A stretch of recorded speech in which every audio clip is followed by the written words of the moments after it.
Hello, welcome to the Otsego Conservation District's alternative landscaping garden. The garden is located on 19 acres of property the Otsego County owns. It was put together to be a green space for our county. This is a sign of it. Welcome in. The garden is handicap accessible, so anyone that is in a wheelchair, feel free to come because you can utilize the Afton Stone pathways to enter the garden and maneuver around the garden.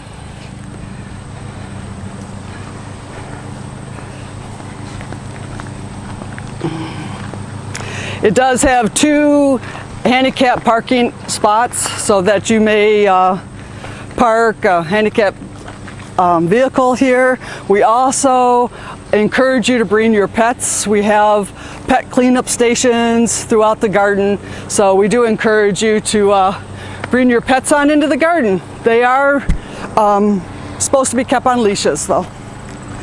Anyway, this is the entrance,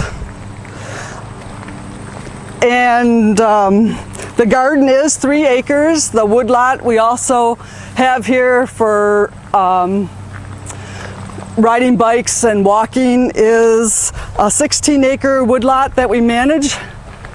We manage the woodlot for timber production, wildlife habitat, and if you do nothing, so you could tour the woodlot and really get some forest management ideas on how you might want to manage your forest. This is the entrance of the garden where you've come in. This used to be just a open field. In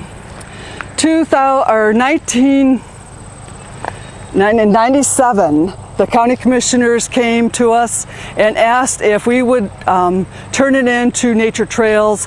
And so we started. We took this empty field. The only tree that was here was the big white pine in the center of the garden. There was absolutely nothing here before. There was a lot of debris and stumps and that kind of thing. So we did a huge, first writing grants to find money to develop this. But then with the community, we all got together, we cleaned up the site and started building different flower beds. One of the biggest things that we do is incorporate lots of children. We've had thousands and thousands of children that have come in from the first shrubs and trees that were planted to the high school kids from the landscaping classes to coming in and laying out the pathways with us. Fortunately or not, we had a lot of rock that when we tilled and got the soil ready, so we utilized the rock to lay out all our pathways. So we had the resource here, so we just used it. One of the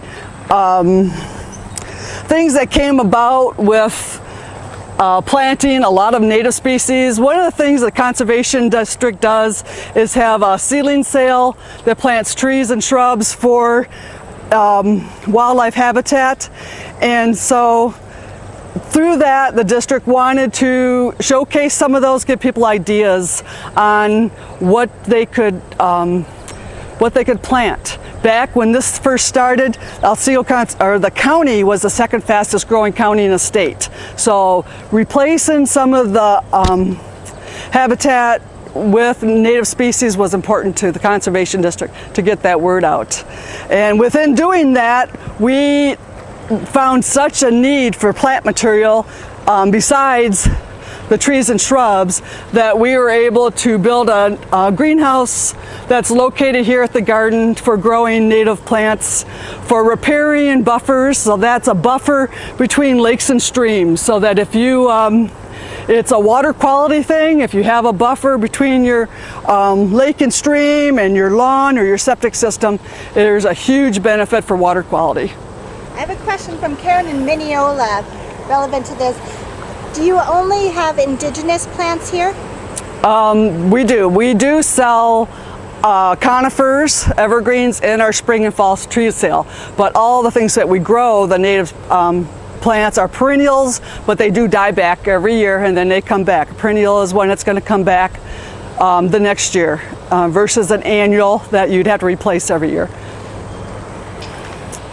So one of the big, or a couple of the big programs we saw working with Jack Middleton with the 4-H was that people needed a place to grow produce. So we started this raised bed program with him and the 4-H garden kids, and then that grew into a partnership with the Commission on Aging, where we opened it up to senior citizens that were displaced and just wanted to still garden. They were able to with the building of the raised garden beds. And after that garden program was so successful, we started what's called a Seed to Harvest program, and that is taking youth, normally 3rd to 6th graders, and having them come in the greenhouse, starting their vegetables and perennials, and then planting them in this garden here. This is it's called our Seed to Harvest. It's a children's garden, and all these plants are grown and produced by the kids of Otsego County. This year's program is Girl Scouts and Boy Scouts. All the different troops have got different beds within that garden. Do you get a good follow through? We do. The kids actually, they started them in March, and they are going to have a harvest party that they've been harvesting all along. If there's extra fruit and vegetables here, they give to the food pantry, so they learn to give back to their community, and at the same time learn to eat healthier, and that is a big part of the whole thing, is just getting them to understand where their food comes from. And kids, they love growing things, so it's very exciting. We do have, my passion is for children, and I've been working with children with this program, but we saw a need for when adults and people came into this garden, that the kids needed something to do. So we built, let me show you where our children's garden is. We started it with this teepee back here. It's a native, it's surrounded with native grasses, and it's just a nice hiding place. And then along this pathway, you'll find the rainbow garden. So these little crayons here delineate the rainbow garden, and there's flowers in front of them that have all the different colors of the rainbow. And this cedar maze here is a secret garden inside of it. If you come on over, you'll be able to run through the maze, bring your children, your grandchildren, and it's a real fun place to play. One of the Eagle Scout projects right on the other side of us here was this looks like a pretty thick mess, but it was demonstrating a buffer strip between lakes and streams. So he dug it out, put a liner in, and so it can be flooded for artificial wetland.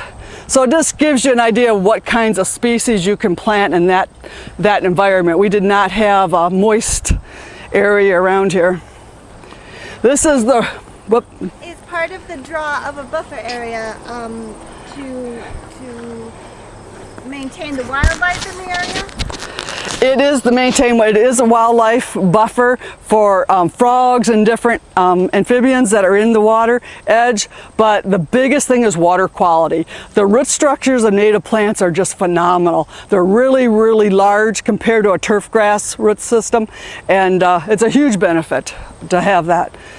This is the rest of the children's garden. We have a music feature, fairy garden that some kids have been working on, and ABC garden, animal garden. This is a human sundial, so if you stood on the month and raised your hand, the numbers are on the ground. It tells you what time it is of the day, so it's pretty fun. And over here we have some young, you want to go over there? Since you brought them here. We go through the cedar maze a little bit. This is a really neat project that we're very looking forward to. Hello. Hello. And this is an Eagle Scout project. You want to talk a little bit about your project real quick? Oh, could you just come a little closer? Yeah.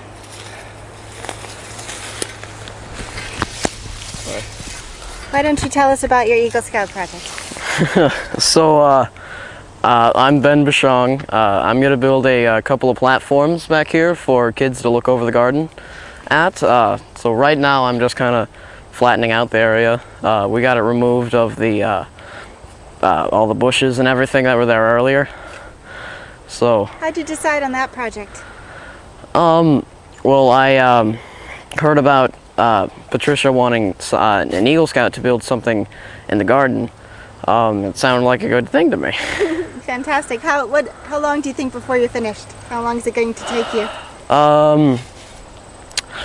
I was hoping to have it done by the end of August. It's probably going to be moved to by the end of September now. It's definitely going to be done before snow starts. Great. I'll let you get back to it. Thank you, Ben. Okay, thank you. Good job. Thank you. We really look forward to that. It is going to be a place for kids. They'll be able to climb and also get above some of this so they can see the garden. He's also putting a couple swings in there that will be really fun too. So that's the. I'm sorry. Do you get a lot of community involvement? We have a huge amount. An example of one of the biggest recent project is we've built a new stage and amphitheater. So that project was spearheaded up with Larry Edwards, a good friend of mine, and also the Rotary. But within that group, we were also able to get grants from Great Lakes Energy and local. Chex Electric did the electrical, and John Taylor did all the staining. So every project out here has just been a huge community effort pulling together. Everybody believes in this garden. It is a beautiful green space and a nice place to relax. So I got a question from Brian in Wadena wondering, how long have you been a part of this garden? I started this garden in '97. So I've been here from the beginning of it. I had no idea it would turn into actually what it is. It just has kept growing and growing, and different people having different ideas. One of them is, besides the amphitheater and bringing people in here for music and productions, one gentleman donated over 240 daylilies. So it's not, the garden isn't about all native species. It's just just different ideas for landscaping and different things you can apply to your property. This is, through here is where the stage is. We had Art in the Garden Festival. It's our 4th annual Art in the Garden Festival, and so it is a really nice place. The sound system we just finished up on was Great Lakes Energy and the Community Foundation. So there's really not a project out here that we wouldn't have to list off numerous people that donated to make it happen. A lot of grant writing goes on here. This is the daylily garden. Some of it is still blooming. You're sort of at the end of the bloom for daylilies. That's a good question. Kim in Illinois wanted to know what the peak season is to come visit. Probably mid-July to late July. It's still beautiful, absolutely beautiful. There is bulbs, there's things blooming absolutely all year here, from very early spring. This garden over here is Master Gardeners have donated their time. They've adopted actually 4 different beds here. This is a friendship garden where over the years the Master Gardeners have put it together and maintain it for me. So anytime anyone wants to donate, or not donate, but adopt a garden, we are up for that. We're up for you changing it to anything that, any idea you have. There's a lot of room here. How many hours does that take usually for someone to invest in their garden appropriately? Well, it all depends on the size. I would recommend after starting a 3-acre garden to start small. Smaller the better. You can put more time into it and better success. This is the pergola. It's our outdoor classroom here. The Otsego Wildlife Society has been, from the very beginning, on putting the irrigation in. Just about every grant that I write, they are very supportive. And the need for a place to sit down and relax was very obvious to us. So we have a lot of classrooms. We teach a lot of kids and adults all these different techniques. And this really works well for that. Michelle is asking how many hours and volunteers are needed for the upkeep? Well, we used to probably have about 300 hours. It's been a little less. I've been really fortunate to have a part-time gardener, and I mean, you really need someone here all the time. Just the little bit of grass pass we have for the mowing, weeding. Occasionally we'll get invasive species that we have to deal with, and the biggest invasive species we've had has been like oregano. Different plants that you would not think that would become invasive can. So you just really have to be careful what you plant, know their characteristics before you put it in your garden. Wow. Yeah, oregano. Who would have thought? But it definitely. Well, you can see even how thyme, this is an herb garden here, and how it has spread. So, you know, some of the, you know, most beautiful plants can, if they're really happy where you have them, they can take over. We are not having a real problem with this. They're bringing in a lot of pollinators and beneficial insects. So for now, that's just fine, you know. We do promote with our native plant program a lot of trying to bring in pollinators and beneficial insects and habitat for our honeybees and that type of thing. Right behind you here, you'll see that this big 8-foot tall is called a cup plant. And that plant from Michigan State was the #1 in pollinator and beneficial insects. When they did this study, they went over each group of plants, like, I don't know, 50 of them, and in 3 seconds after sucking everything off of it with this vacuum type thing, they had over 250 beneficial insects and native bees in it. They give them to their interns, and they, you know, have to go through and identify them all. But there is a huge benefit to native plants for agricultural production, and butterflies and hummingbirds and that type of thing. This just came in. Linda, I don't know where Linda is asking, have you noticed the honeybee disappearing? No, we haven't, because we're not making honey here. So there is quite a few bees. We have, as you can see, there's a phenomenal amount of nectar source. So, I mean, just walking through the herb garden over there, if you are allergic to bees, you might want to beware, because there is a lot of activity here. But there is definitely, science tells us there's a huge decline in the honeybees. That's why we promote more and more to give the habitat, natural habitat, so they can, you know, live there. This garden right here is another one of the master gardeners, and this is a hummingbird garden.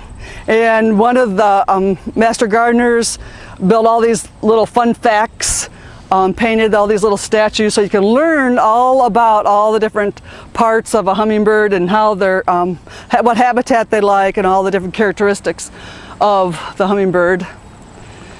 We have lots of places just to come and have a picnic and sit and relax in the shade, to just get away from town. Even if it is close, we're only probably 2 miles from town, if that. So it's a real easy place to come by and stop in anytime. It's open 24/7.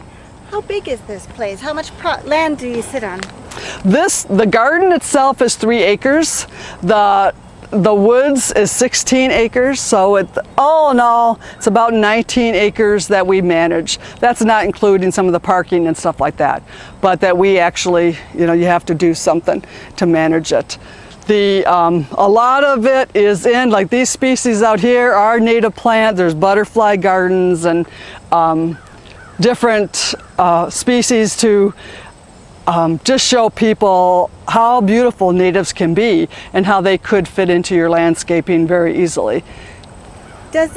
If somebody wanted to have a wildflower garden or a space that looked like this in their own home, would it take a lot of upkeep to plant, to maintain, to grow something kind of wild and natural? No, it really doesn't. The main thing is site preparation. So when you go into it, you really want to get the weeds out. Treat it like any other garden. You don't want to just take a handful of wildflowers and throw them in a bunch of grass. So site prep is everything, and if you want success, then put the time into that. If you want to plant by seed, it's pretty much just like planting a lawn. It's, you know, really the site prep is the same, leveled out, put your seed source down.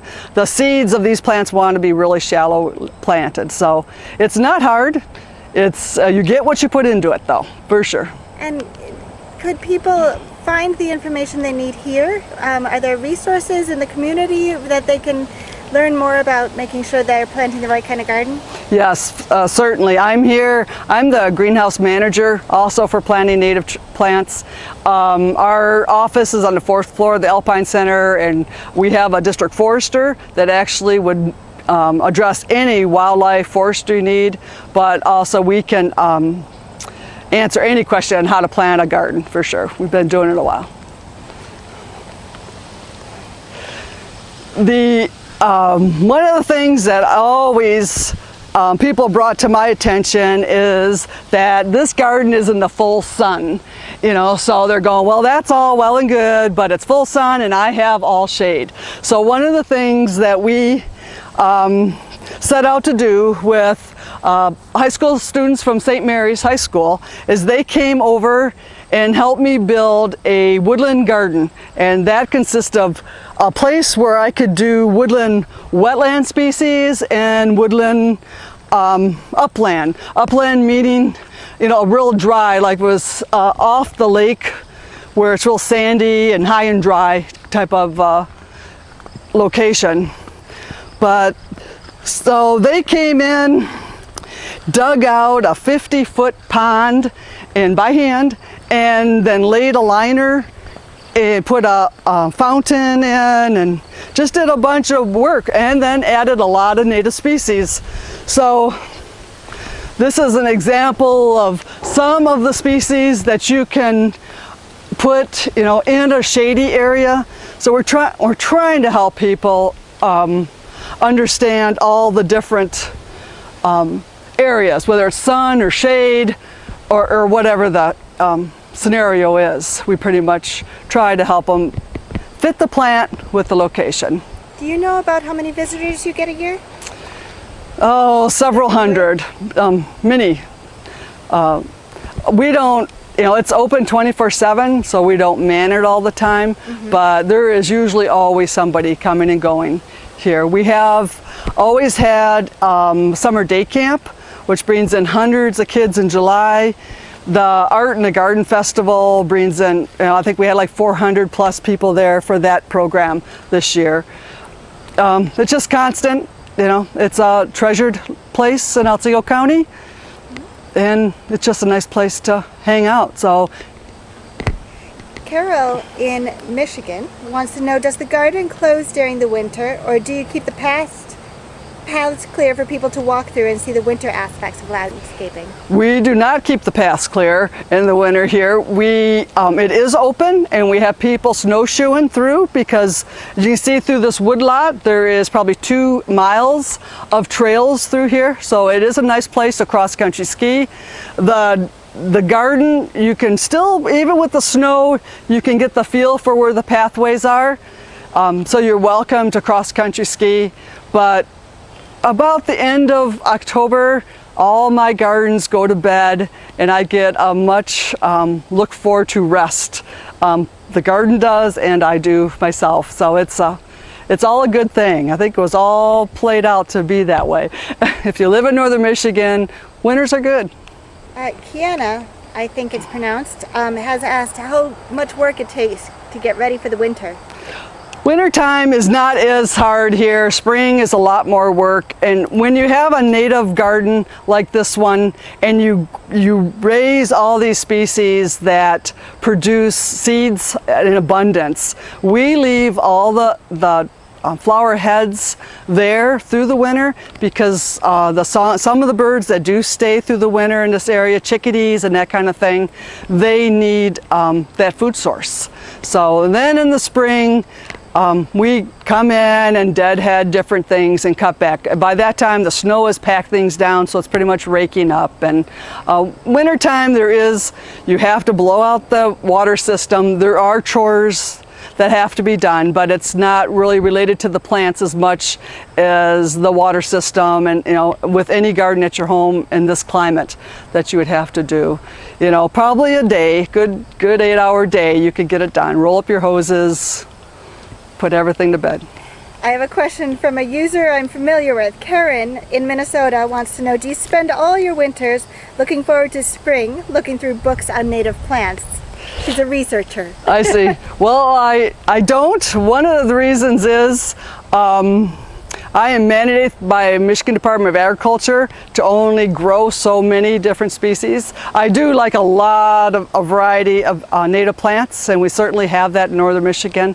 I probably would be more looking through, I have a small farm and I do grow for the farmers market and that type of thing. So I'm searching for my my next season for my other life at home. So it's more than here. Here we've got about over 50 species that we grow, and it seems to be a really well-rounded wetland, upland, dry soils, moist soils mix. So it's doing well, but I'm certainly open for suggestions if anyone has a favorite they would like. Can we take a little stroll? So if you're ever interested in coming and seeing the garden, we certainly invite you to come. I am Patricia with the Conservation District, and I can certainly give you a tour at any time you're interested in bringing a group or just yourselves to learn more about the garden. We are located on the north end of Center Street. So you'd go through town to the last light and go north on Center Street to the roundabout, take a right on Livingston Boulevard, and you would be here. Just follow the signs. So I know you mentioned events and concerts that you've had here. Do you also have private events? We do. We've had several weddings here. It is a sought after location to have a wedding, especially now that we got the stage area. A lot of small weddings have been held under the pergola. So it is a very peaceful area, and with a little bit of decoration, it can certainly be any bride's choice of places to have it. We have had different dinners and that type of thing. There is room to put tents up if you're going to host an event. The Rotary has had a dinner here at one time, put a big tent up and catered it in. So there's a lot of opportunity here. It's beautiful. Oh. We do have a brochure rack that does have a brochure of the garden. So if you are not sure which gardens, or if you just have curiosity, you can certainly grab a brochure out of that. We fund this maintenance of this garden through the Friends of the Garden program. So by becoming a Friends of the Garden member, you can help support and keep this garden going for the longevity of it. So if you ever would like to, we'd welcome it. Thank you very much, Patricia. Oh, you're welcome. Thank you for having me.